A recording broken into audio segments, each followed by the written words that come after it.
CBS News coverage of Campaign 72, the election year. The Republican National Convention. Tonight, the acceptance speeches. This broadcast is sponsored by Allstate Insurance Companies. You're in good hands with Allstate. Reporting from CBS News Convention headquarters in Miami Beach, here is correspondent Walter Cronkite. Good evening. President Nixon comes to this Republican Convention Hall in Miami Beach tonight to accept his renomination.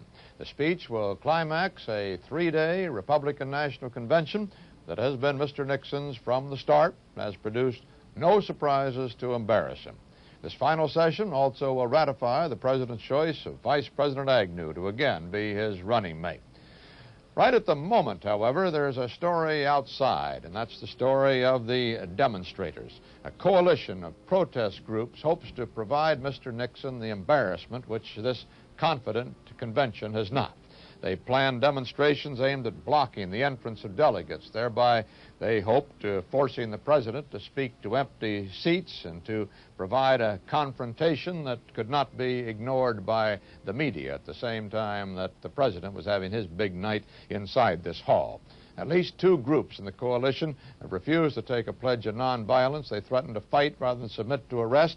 They've made it rather unpleasant for some of the delegates roaming up and down Collins Avenue, the street of the great luxury hotels where most of the delegates are staying, but they have failed to block the way to the convention. The police have done very good work in that regard, and right now out there on the convention floor, just at the hour when the convention was to have started, most of the seats are filled.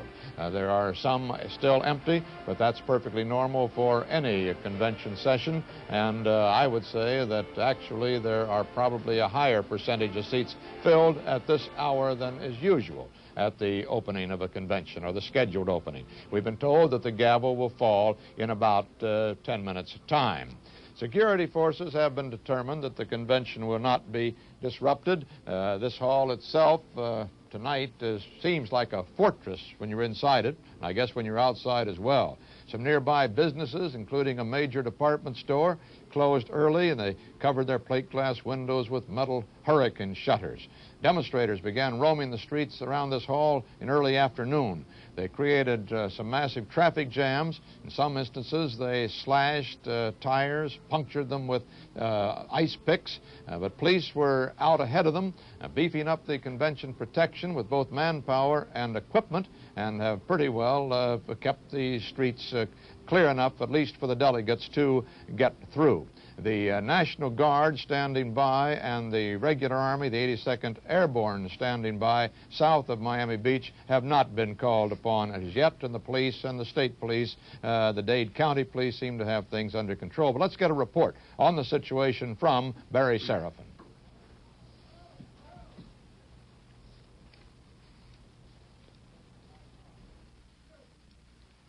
The police moved early this morning to get ready for demonstrations tonight. 50 derelict buses were towed here from Palm Beach and elsewhere to be formed into barriers along streets and at key intersections near Convention Hall. The idea was simple: to keep demonstrators out but let delegates in. A similar tactic has been used by Washington police to protect the White House during protests. County school buses and sawhorse barriers were brought in to augment the wall of derelict vehicles.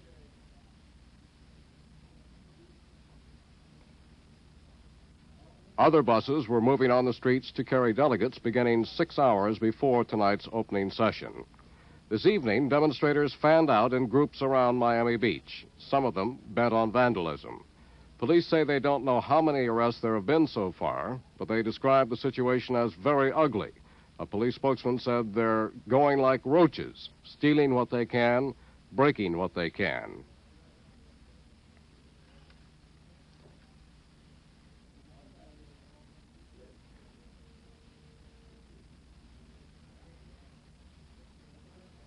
Many cars have been assaulted by demonstrators using rocks, sticks, even spray paint. Some have reportedly had their engines disabled by protesters.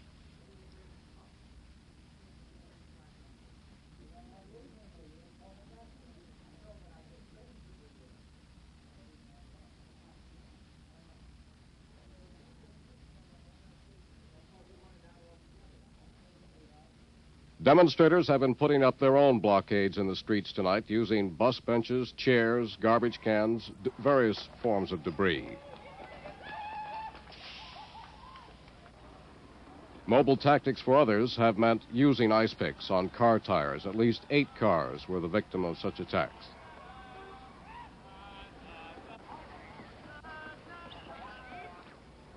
Here, demonstrators tried to disable the engine of a bus. They also reportedly tried to slash the tires on the bus, but were chased away. Police used tear gas along Collins Avenue, sending demonstrators in retreat. Some of the demonstrators were chased down to the beach along the Atlantic Ocean.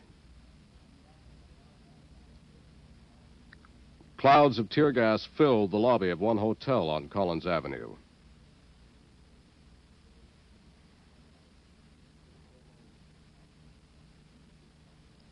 A number of arrests were made along Collins Avenue. Again, no figures, but according to one report, there were 50 arrests at one single intersection.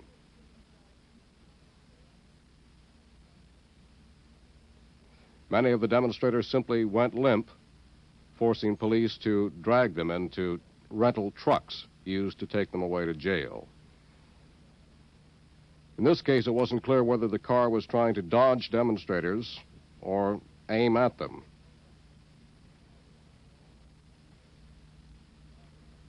Some of the delegates arrived by foot, apparently also perplexed on the route into the convention hall by virtue of not only the demonstrators' blockades, but those erected by police.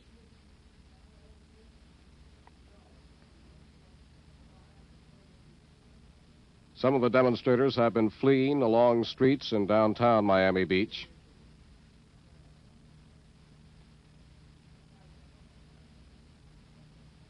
Some more passive demonstrators have erected a sandbag dike out in front of Convention Hall to represent the dikes they say are being bombed in North Vietnam.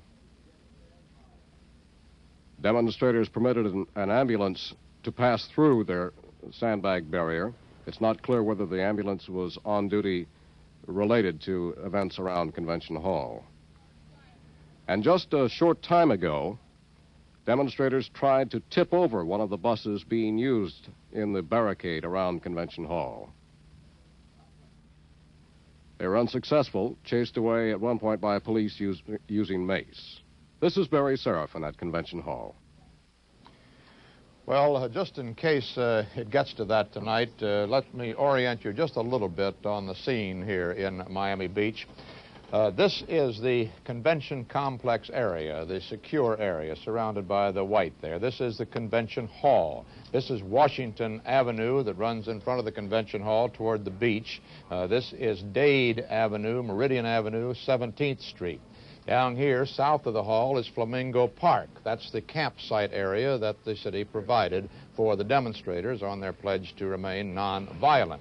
On the other side of the hall, up this way, off of our map here, our aerial picture actually, is the Collins Avenue hotel area. That's Collins Avenue that runs along Indian Creek. The ocean is down here, and the big hotels are just off of our chart up here a little way. Now, in this particular complex, the buses are along Washington Avenue and along Meridian Avenue here. There are also police patrols all along Dade Avenue, and there's a canal that provides a natural moat along this side. In the high school here are the National Guard in bivouac. The police in this area and the buses along in here. The south side has been kept fairly free, except for the police, to permit the demonstrators to come up in this area which is permitted for demonstration, laid aside for demonstration. The buses, however, lined along there to keep the demonstrators from getting on into the convention complex. There's also a high chain-link fence topped by barbed wire along that area. This is the entrance, the driveway entrance, into which the delegates are driving tonight and are succeeding in getting through in pretty good fashion. This hall is just about full as the band continues to play before the first business of the convention. Right on that corner, down in there at the moment, is Hughes Rudd, across the street from Convention Hall on the other side of Washington Avenue. Hughes? Walter, the steam has gone out of the demonstration here right at the moment. They've been using a PA system across the street, and they're quarreling among themselves, the demonstrators are. One group wants to charge the police, apparently, provoke an incident. Rather, sounds to me they want to do that more than actually get to the delegates. Another group says, don't cause trouble, don't trash anything, don't tear anything up. Well, the people in favor of charging were the ones, of course, who tried to get over those buses and were driven back by the police using mace.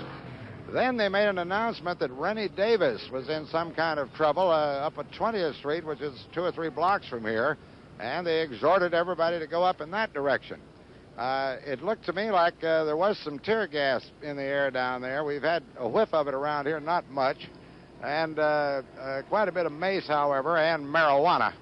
And now to Robert Shackney over on the other side of the fence over there. Bob? I'm standing across the street from Hughes Rudd and on the other side of the sandbag dike that the demonstrators have built across Washington Avenue. It's the symbolic dike that illustrates what they say is the problem in Vietnam. There isn't much of a crowd here. They've all gone somewhere else. There were people here earlier. We've had a problem or two along the fences. As people have approached the fences, they have occasionally thrown things. That's brought a police response. They've used mace, and that generally has quickly cleared the crowd away. This is the only area, this particular corner, where the demonstrators can see the delegates as they enter the hall. The demonstrators can't get to the delegates because there's a blockade of buses here. The delegates have been coming through all evening long quite peacefully on the other side of the bus barricade. They're coming by taxi, they're coming by bus, some are coming on foot. They're just entering this hall at this point as if they were entering any other hall. However, they can see the demonstrators, and from time to time they can hear some epithets, some shouts, this kind of business. But basically, the protection that was designed for the principal delegate entrance seems to have worked quite well. The delegates, when they got this far, have had no trouble getting in the hall. Walter? On the other side of the convention hall, on the far side, 18th and Meridian Avenue, there's another entrance back into the parking lots. Incidentally, I might point out that this X-marked spot is the helicopter pad into which President Nixon will be coming a little later tonight. Back at that entrance is David Shoemaker. David? Walter, I don't know how what we used to call the non-delegates or the demonstrators are doing, but every time the police throw tear gas on the other side of the hall at them, there's a wind that blows it all back all the way across the hall and hits us back here. But that's almost incidental, because all of the delegates that we've talked to who have come in this way say it has never been faster. Some drove down from the Fontainebleau and timed it to the gate at about 6 minutes or so. The police have lined up these old buses along the way. There are about 50 or 60 along Meridian here. Last night there was some trouble along this way, and they had to make several tactical sweeps. Tonight they had the buses in place, and demonstrators haven't gotten within several blocks of this particular position. It's quiet here except for the helicopters and the police motorcycles and the police radios, an occasional firecracker which makes everyone jump. The police were sitting quietly eating dinner, crouched down on the pavement just a moment or two before you switched to us, Walter. And I said, "What's for dinner?" And he said, "Roast beef and gravy." I said, "Hot?" And he said, "Yes." And he offered me some. But then this tear gas that I just mentioned as we began blew over this area and ruined the police dinner. I guess that's about the most serious thing that's happened back here. Back on the other side of the hall, back there in the front, right there under the marquee in which the delegates enter the hall, is Michelle Clark. Michelle? Walter, the story here is about the same as David said. We talked to about 25 or 30 delegates, none of whom had any real trouble getting into the hall. They said there are no traffic jam-ups or anything like that. The biggest complaints we could find, there were a couple of ladies whose bus's tires were punctured. They had to get a cab, and the cab wouldn't come all the way in. Instead, it let them off a few blocks away, and they had to walk, so they were a little aggravated. They claimed to have seen some tear gas, but that's really all. They had, there was one guy that said a tomato or something was thrown at his cab. But other than that, they're in good spirits. They said there was no change in their bus schedules or their departure times, and they have had absolutely no trouble at all. Thank you, Michelle, and I guess all of that is a tribute to the police work planned by Rocky Pomerantz, the Miami Beach police chief who's somewhat on the spot. If things do go well and the convention gets off without much more serious violence, why, he may get home free with his theory that if you treat the demonstrators with fairness, that they will treat you so. It doesn't seem that that's the story at the moment, because that group of demonstrators who do not want to be nonviolent, who are insisting on a little violence and are taking part in the looting and the trashing, as they call it, along Collins Avenue, are giving the whole effort on both sides for nonviolence a very bad time. And there have been charges that the police have been lax, including a court case today in the Dade County courts in which the judge ordered the police chief to enforce all the laws, including those against marijuana. The convention is just getting underway now with its opening ceremonies, and CBS News coverage of tonight's session of the Republican Convention will continue in a moment.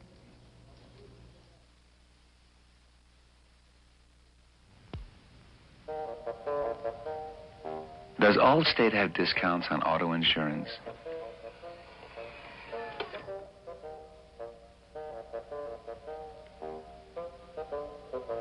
Does Allstate have discounts on auto insurance?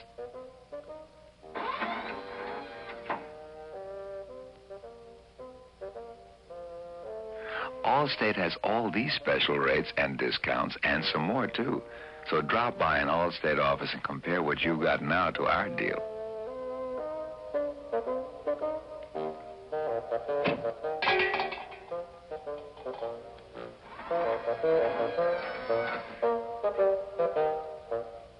Sure, other companies have discounts, but with all our discounts and today's most advanced claim handling, compare, and we think you'll find a difference at Allstate.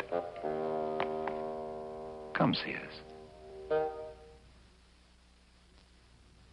To prove a point, I'm about to shave without using any water. Nothing to make my beard wet and soft, but this. Rise. I'm actually getting a clean shave. The reason? The moisture in Rise. Slowly, Rise seeps moisture into your beard and holds it there for as long as it takes you to shave. Now, if I can get a shave like this using Rise with no water, imagine what you can do using Rise with water.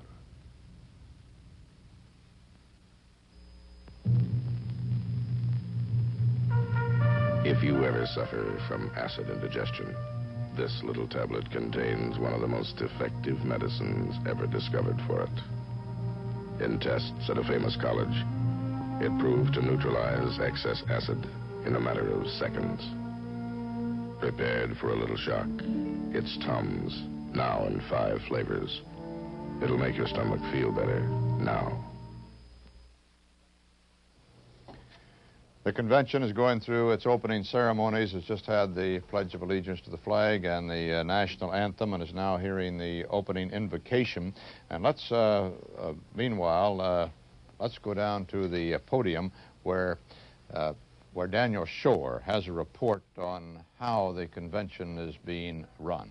Yes, Walter, I'll have to start speaking a little bit quietly because the invocation is still on, but I think that'll be over in a minute. You know, among the ways they have described this vast podium, which the Republicans spent $40,000 rebuilding after the Democrats, is as the bridge of a flagship. And in a sense, that's what it is, not the flagship for a naval operation, but it is the flagship for a massive television operation.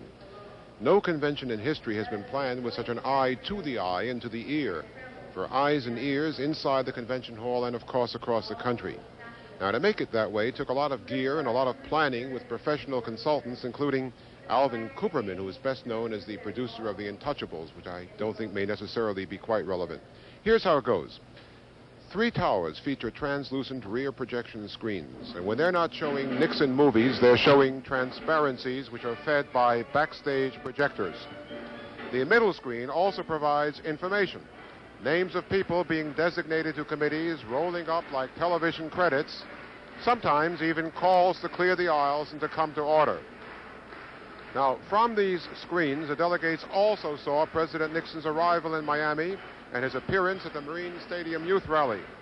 This is, in effect, the first convention with television remotes as an integral part of the proceedings. Now, for the GOP's own television show, there are monitors. The ones just below the podium are especially important because the delegates in the first rows can't see what's happening on this very high podium. But more important is the bank of monitors on the podium. Here, convention officials keep a wary eye on things, what their network is carrying, and that's directed from a control room below the podium. And they also keep an eye on what the commercial networks are carrying. That's how they found out, for example, on Monday night, that they were showing next night's Nixon film while the networks were showing the scheduled one, the one supposed to go on that night. That's how they know when networks cut away for commercials and when, incidentally, they think it might be well to delay some important speech. In fact, as my colleague Dan Rather disclosed, there is a master script for the whole convention, which I still have here somewhere. It is complete with timings and cues and even suggested ad-libs for what people are supposed to say. This thing, by the way, goes minute after minute. It's broken down into seconds. And 5 minutes after the Missouri vote last night that put President Nixon over the top for nomination, that was all provided for. There was a demonstration the last 5 minutes, and then there was supposed to be a call to order. Now, the youth demonstrations, which are in the visitor section over there, they're a special part of media planning. And would it surprise you to know, Walter, that the cheers of the young Nixonites are not only led by group leaders, but they were rehearsed in advance. That is to say, when they had that demonstration the other night for the First Lady, it was an hour and a half before the convention opened that they were rehearsing all of this. Now, for reasons related to media impact, the script sometimes has to be changed. For example, Senator Barry Goldwater was scheduled to speak on Monday night in prime time. That is shortly after the session opened at 8:30 p.m. But his speech attacking the Democrats as a war party went against the current theme of this convention, the current open-door policy towards the Democrats. And when the White House congressional liaison man, Bill Timmons, asked Senator Goldwater to change his speech, he refused to do so. And so what happened? So Senator Goldwater was rescheduled for the end of the session. That is after 11 p.m., and that is after prime time in the East. Senator Robert Dole, the Republican National Chairman, whom I asked about it, told me that the change was made because Goldwater's speech, in his words, didn't fit in with the conciliatory part of the program.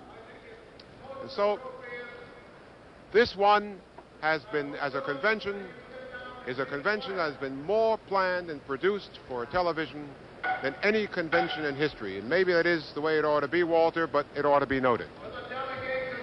There's very little that can be found to object to in that, as long as they are renominating an incumbent president and vice president with the policies that he wants and endorsing that policy. However, where there was disagreement with that, and it seemed to be in a very small minority, it was expressed in the platform committee hearings last week and in the credentials committee hearings in the case of the one delegate from New Mexico. But otherwise, there has been no reason that this convention should be other than the production that has been put on. Incidentally, the Miami Beach police ask us to make note of the fact that they're not using tear gas. They're very proud of the fact that instead they're using CS gas. And it seems that CS gas has the same effect as tear gas, but it is considerably safer in that there are no long-range damaging effects. So we'll be glad to make that correction for the Miami Beach police, which so far seem to be doing an excellent job here in keeping at least a semblance of control, permitting this convention to go on without the disruption that many of the demonstrators had planned. The first major business tonight of this convention, which is still in the opening phases of the night's meeting, is the renomination of Vice President Agnew, and Dan Rather is with Mrs. Agnew now. Dan? Mrs. Agnew, could you introduce the other members of your box very quickly for us? I know most of the family, if not all of it, is here. That's right. This is our oldest daughter, Pam, her husband, Bob DeHaven, our daughter, Susan, Randy, Kim, our future son-in-law, Carol Stein, and the back row there on the end is Randy's friend, Mimi Roeder. The next young lady is my husband's personal secretary, Mary Ellen Warner.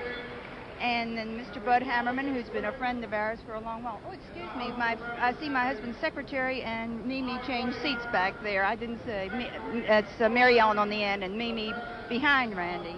And then this is a very good friend of ours, Mr. Harry Dundur. And I think this man back here needs no introduction. He's a good friend of the family, too. Right. Frank Sinatra. Right. Mrs. Agnew, how did you get to Convention Hall this evening? As you know, there's a lot of trouble outside, or some trouble, I should say. Or heard of it, but we did come in by chopper tonight. We came in by car last night, but they thought it best that we come by chopper tonight. How do you feel about what's going on about outside? That's a cliche question, but a question is on everyone's mind tonight. I mean, what do you think about it? Well, this has been going on for so long, and I think that that a lot of people are getting tired of this type thing now. There are a lot of young people in here now working within the system. I'm hoping these young people out there will see that this is the right way and can not do this anymore. I know that Mr. Sinatra said he didn't want to speak to anyone, but I did want to say good evening. Mr. Sinatra?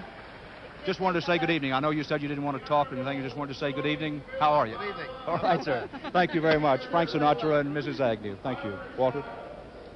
The president himself will be arriving at the hall between 9 and 10. That's a very wide span for a presidential schedule, but the convention does have to finish its business first, and that is renominating Vice President Agnew and hearing his acceptance speech. The president's acceptance speech comes as the last point of the program. The renomination will take place in about 15 minutes from now. They've gone through the opening ceremonies, and at this point, the chairman of the committee, the minority leader of the House of Representatives, Congressman Gerald Ford of Michigan, is asking for order in order to introduce the first speaker of the evening, who will be the Tennessee Senator Bill Brock, in a salute to working youth.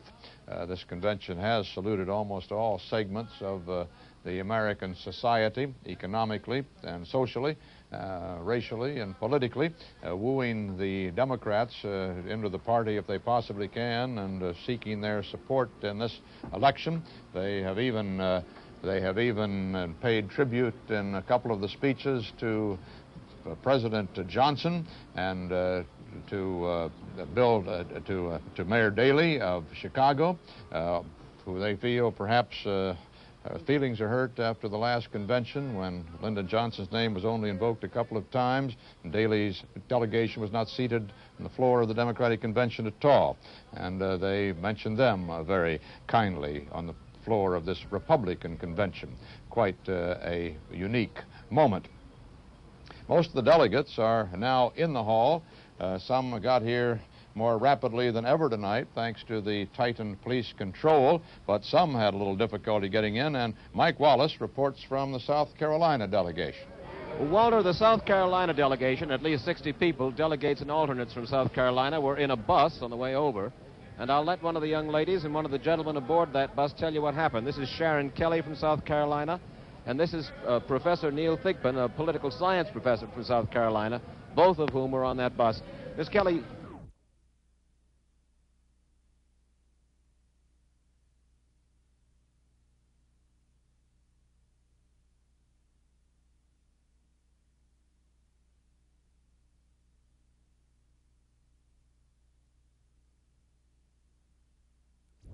You likes it.